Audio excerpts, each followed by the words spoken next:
it's really difficult for a lot of us that we've only got a short time here. And so purpose, in a sense, is a distraction. A distraction from what?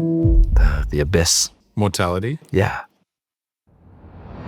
Nobody has defied my preconceptions of character as much as Andrew Gold. These are great questions. Are they? When do you think about these things in your life? While he may be undeniably posh, he's also extremely witty, and above all, curious with an almost childlike innocence about him that I find endearing. Food defines us, but every feast must come to an end. When facing mortality, life's big questions are served. This is Last Meal, where I prepare the dish my guest would want if it were their last.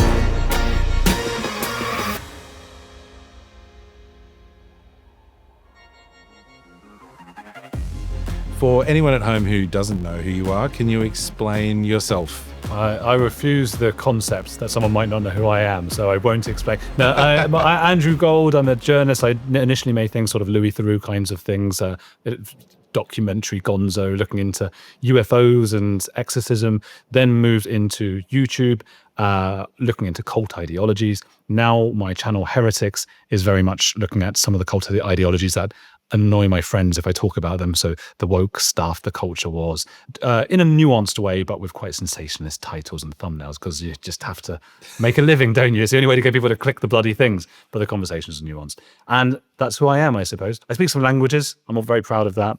And I'm a friend of yours. Your last meal is creamy mushroom lokshen pasta. I love it. It looks great. Do you want to tell me a little bit about why you picked this particular pasta? Well, for some reason, I seem to find in recent years that angel hair pasta, or any pasta that's very sort of thin, I just like biting into it. I mean, all the stuff on top is great. I'm a vegetarian now, vegan whenever I can be. So mushrooms is sort of the closest to meat I can get. So I love the mushrooms on it, but the angel hair pasta, it feels great. And I started to wonder why that might be. So I looked back to when I was younger. My favorite thing, as a lot of kids who grew up Jewish in Jewish areas, Northwest London, you have chicken soup every Friday night, all the family around, and we had lokshen, which is this sort of, I don't know if it's a Yiddish or Hebrew word for noodles or pasta or whatever it is. That's in the soup with some knedel balls, or knedlach as some people say, which is like these doughy balls that go in there. But the lokshen, I just loved it and couldn't get enough of that. And I think it does give me that sense of home, that sense of when you're just feeling like you want something to fill you up and you want to just feel like home, that's where I go to.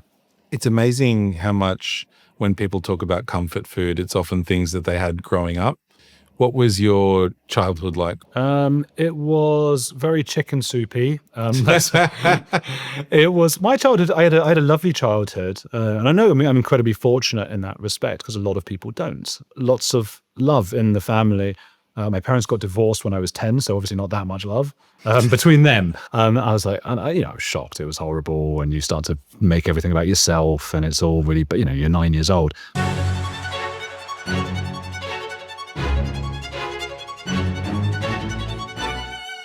Tell me how you got into documentary making, because that was the first step from school. Yeah. Well, I mean, I went to Leeds University. I studied English literature. By complete coincidence or chance, I got an email one day saying someone from the French department has pulled out of going on Erasmus, which was a program to send people to study abroad. So does someone from the English department want to go? I happened to be the first person to reply, and they went like, okay, off you go. You're going to France next year. Now, that was the first time I learned a language. And that opened up so much. So I moved to South America, and I wanted then, with my degree and everything, I was a big Louis Theroux fan. I liked John Ronson, who did the writing. It's like Louis Theroux kind of writing in books. And I thought, okay, that's what I want to do. And so I made some mini documentaries for TV channels in America. There was a lot of pitching and getting rejected, as everyone will know from freelancing. And eventually they gave me this 5-minute segment about UFOs. And I got to do that in some small remote place in Argentina. It's like a big mountain where they think a UFO came and like made everything go on fire or something. I don't exactly know.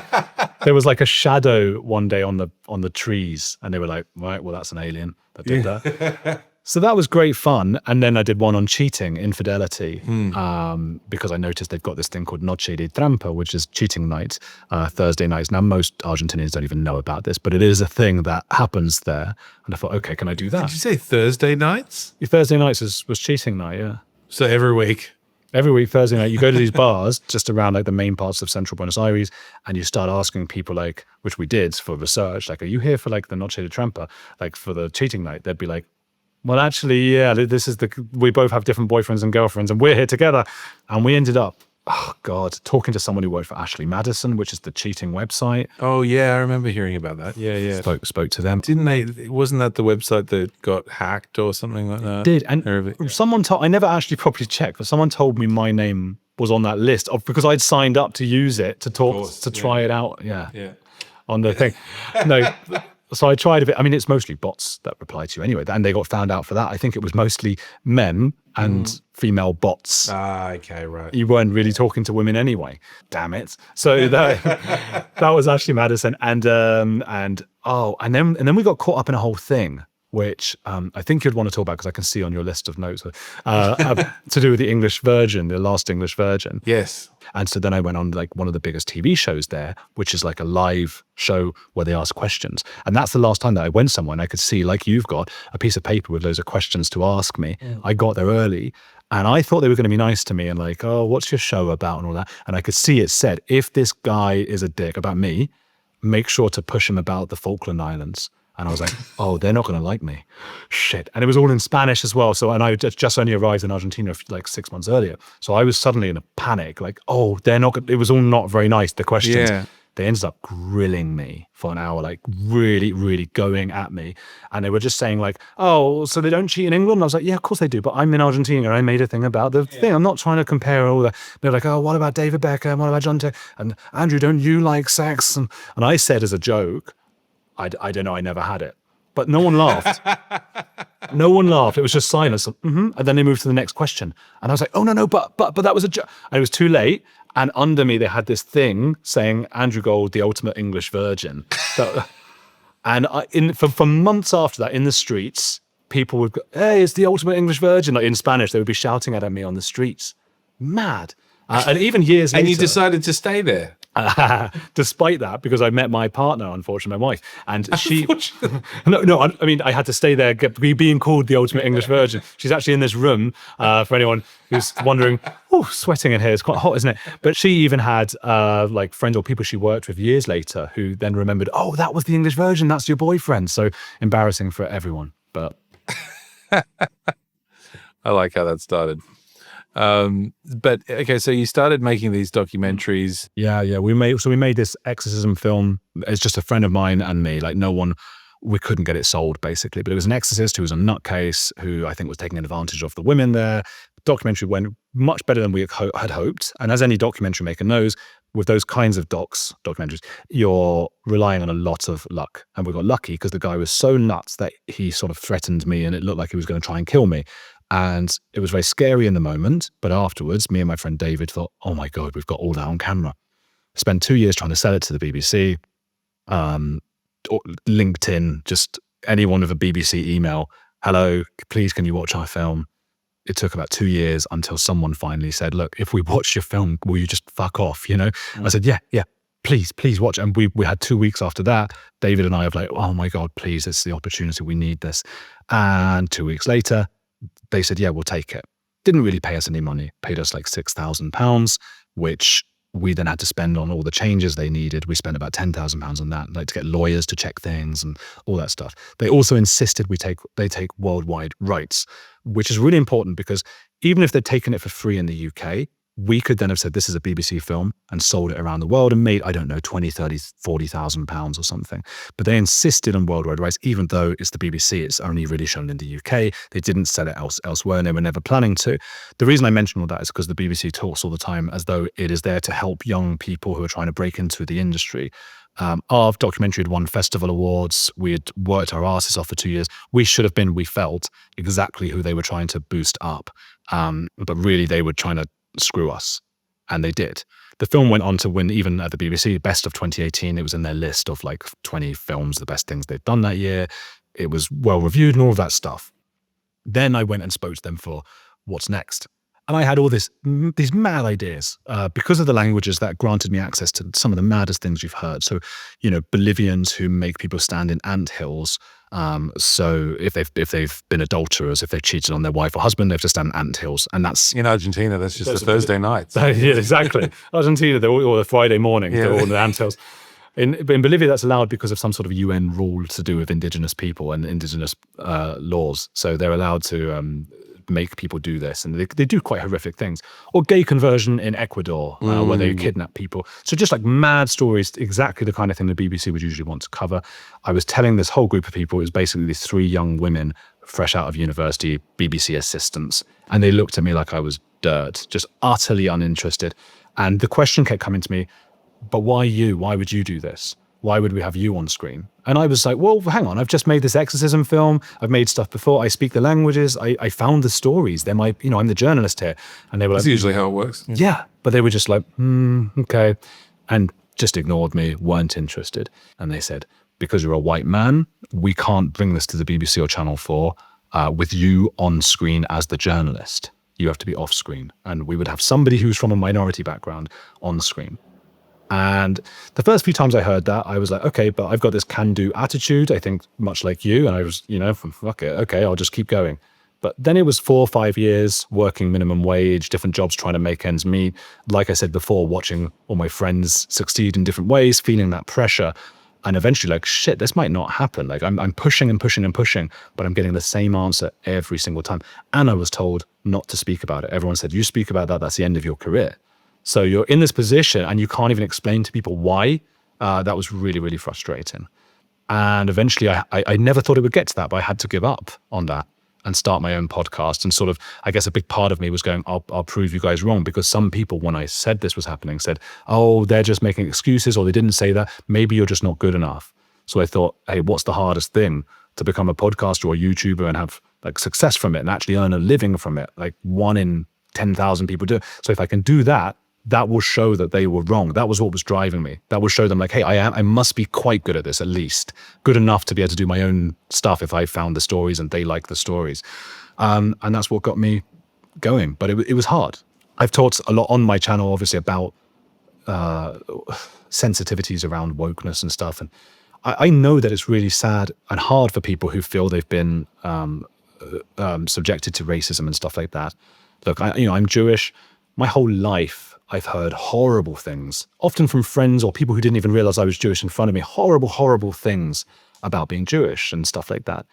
But none of that ever hurt anywhere near as much as being told, because you're a white man, you can't do this job that you could otherwise have done. That was really, really, really painful. Do you have hopes to get back into documentary making? Yeah, I'd like to do that. It's hard because, it costs a lot of money. Okay, let's take money out of the equation. Let's say I bought a year of your time for £1 million.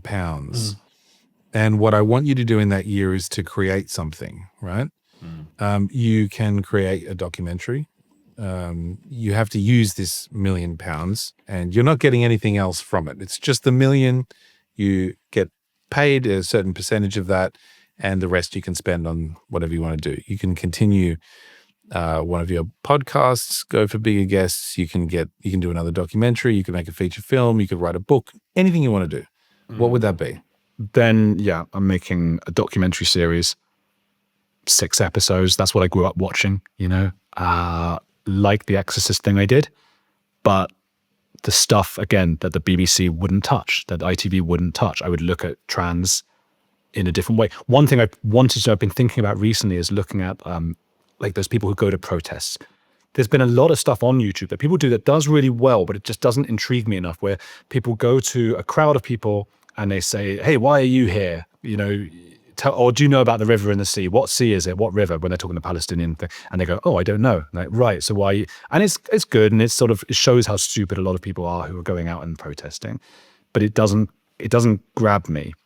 What I would want to do is find those people and go to their homes and set up with them and meet their parents and whoever it might be, and say to their parents, hey, are you proud of the kids? And they might say yes, they might say no.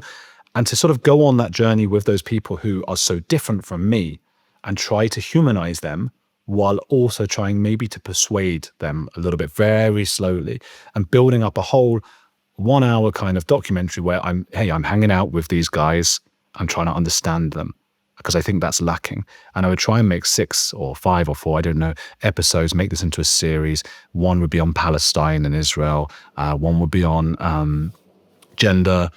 One would be on the eco-terrorists or whatever you might call them who've just sprayed Stonehenge with orange paint. Again, like I want to be there when they're getting the paint together. I'll have an urge to tell Stonehenge in advance, like, mate, they're about to ruin a 5,000-year-old monument. But as a journalist, you shouldn't really. So I should just say, hey, I'm going along. You're doing what? Stonehenge? Are you sure?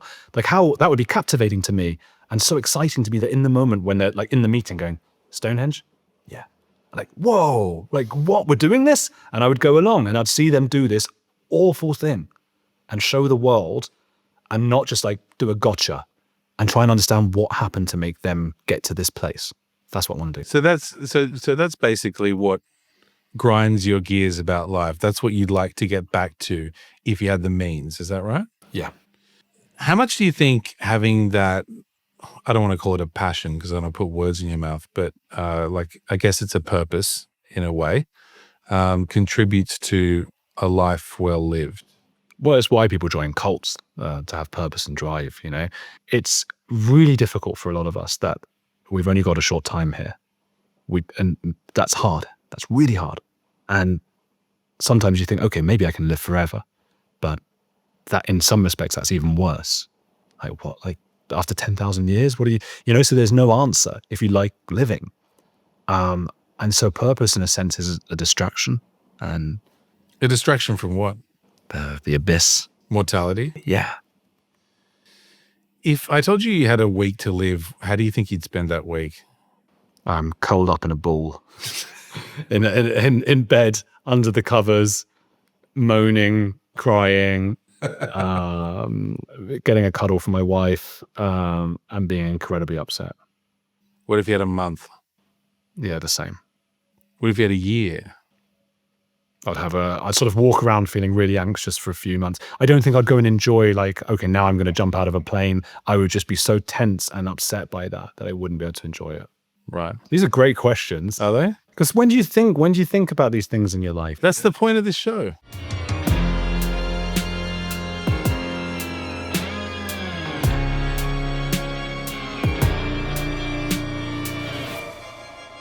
Is there something that you do differently to everybody else? Resilience. I said that really quickly because we just did a whole thing where I couldn't think for half an hour. We got you to ask the question again. But resilience. I cannot express how many rejections I got. You always hear about J.K. Rowling and she was rejected for Harry Potter like a few times, or Oasis's first album and the Beatles, there's a few, like 5 times, and they still kept going. And you're like, and again, most freelance journalists will appreciate this, and most freelancers in general will.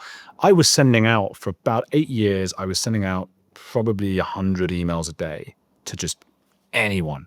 And I must not only have sent out more than most people, but also got more rejections because maybe it wasn't good enough what I was sending out for articles, for projects, for funding, for anything. I pretty much didn't get a yes to anything. My mind would, as soon as I got an email, and all I would do is look for the word unfortunately. And it was just always there. Unfortunately, you just go, unfortunately, go, fuck this. Maybe they were saying like, we're giving you the job. I can't wait. Unfortunately, it's going to be a few days. And but it was there. I was like, okay, screw this. But I'd email them back and I'd say, well, what about this? What about that? And then I wouldn't be able to like go out with my wife for lunch or something until I've sent off 10 more emails after that email. It was almost like to recover from the pain of that email, send 10 more straight away. Okay, we can go for lunch afterwards. Okay, let's find 10 more emails. I had all these different apps to find out the emails of different people in work. Just go. Never dwell on it, never get upset, just keep going. And again, not to dwell on the whole woke thing, but there is definitely a feeling among people. I mean, look, if I had been black or something, and gotten that many rejections, it would only be natural that I would think it's because of that, you know? And while I am saying that the BBC and the TV channels didn't want me, and they told me this, it was because I was a white man. They actually said it to me. Most of the rejections I was getting with regards to articles and projects and things was simply because although my ideas were good, there were plenty of other people with good ideas. And that's really hard for humans to understand because we feel like we're being treated badly and differently. But actually, I just thought, okay, I don't care. Just go, keep going, more.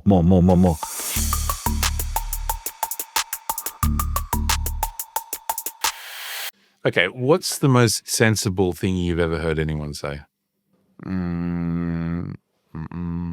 Would you like some pasta and mushroom? I really liked Jordan Peterson when he speaks about men, incels. And he's an interesting guy, and he obviously has a lot of afflictions and issues and things. And I don't like how he does this sort of Dr. Evil thing, like almost stroking a cat, and it's like, oh, they will come for you. They're going to come for you. That kind of thing. Does he have a cat? No, but it looks like it. He's sort of turning in like a dark room with like a cigar smoke somewhere. Right, It's all a bit like that. And but I think he really, unless I've gotten it totally wrong, he really cares. And that's not necessarily a sign that he's right. Scientologists really care about their pursuit as well. But when he was asked on Piers Morgan about incels, because Jordan Peterson's been accused so much by people who don't actually look into what he's said or does, of just hating women and stuff like that. And I haven't seen him say anything like that. And he was asked by Piers Morgan about that, and he started crying, which is something he has a propensity to do. I've noticed, yeah. Yeah, he was crying, but he was saying these men need to understand that women don't have to accept them. Women have standards, and so they should. That doesn't mean it's easy for those men. So the first thing he teaches them is like, hey, those women, they don't, you don't have any power over them, and nor should you. And that's not what people think of Jordan Peterson. I think that the reason I find it so sensible is because it's one of the first times where I saw someone who's been billed as a horrible, this is one of the people you're supposed to dislike, who's supposed to be horrible. And I thought, gosh, he's speaking so sensibly, and he's saying, don't push these incels just further and further into the dark web and tell them they're idiots and they're sad or whatever. It's dangerous, yeah. Yeah, they're going to get worse. But also, hey, they're not right about everything. They're wrong, and they need to probably speak to someone like Jordan or like any other therapist and understand slowly, like, hey, you can't make women go out with you. You need to improve yourself. I mean, you strike me as a very curious person as well as empathetic. Considering all of those attributes to your personality, is there one major thing that you want to try to accomplish before you die? Yeah, learning how to live forever. That's what I'd do. One major thing. I'd like to have kids. I'd like to have kids and see what that's like and experience that.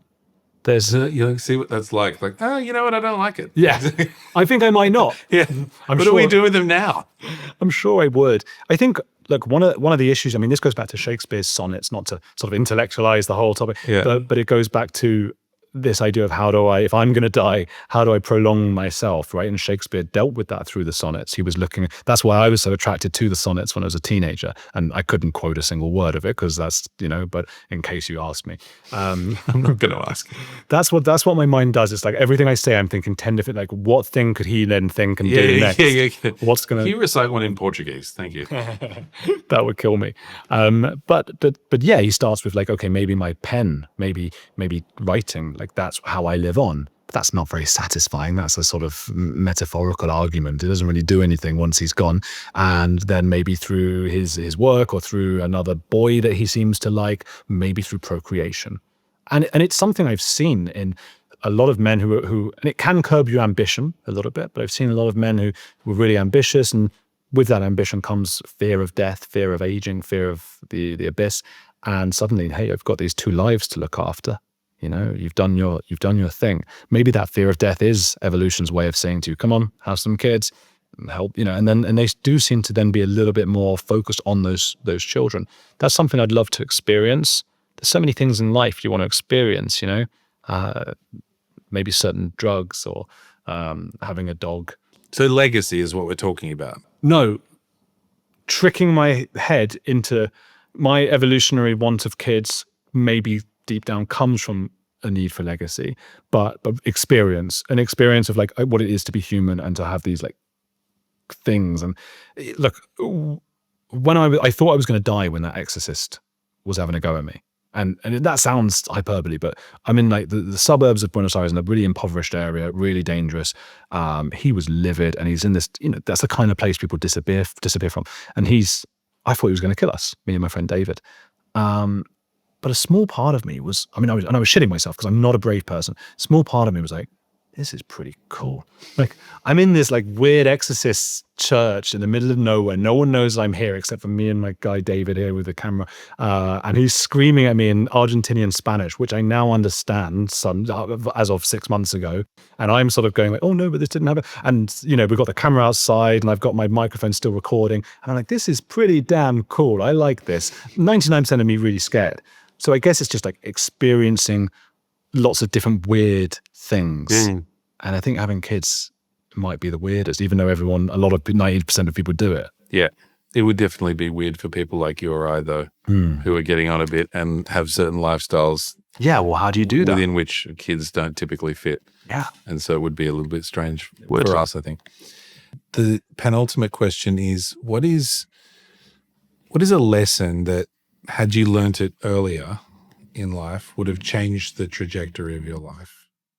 I love my life. It's so hard to imagine a different one, isn't it? And I know humans do this in general. It's not just me being smug. Most people, if you ask them, hey, would you rather be you or David Beckham? They're like, well, I'd like to have David Beckham's money maybe and his abilities and things like that, but you don't want to be David Beckham because you're you. It's very hard to even take yourself outside of that. So I'm pretty happy with everything that's happened in my life. And I don't mean it in an arrogant way too. I think everyone should feel this way. Maybe I am positive.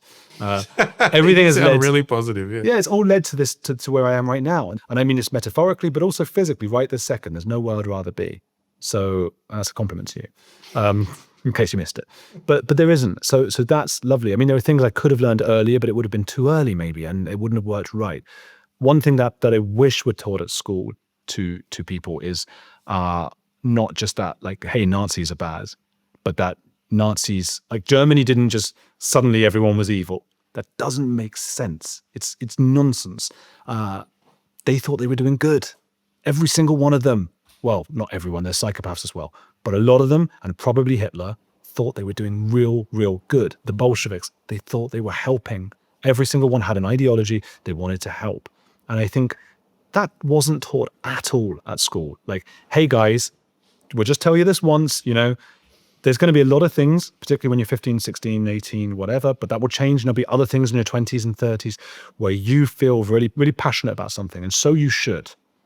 But be aware that just because you're excited about these things and just because they feel like the biggest thing right now, that there are probably arguments on the other side that you're missing, and that every bad thing that's ever happened in humanity has come from this desire to do real good.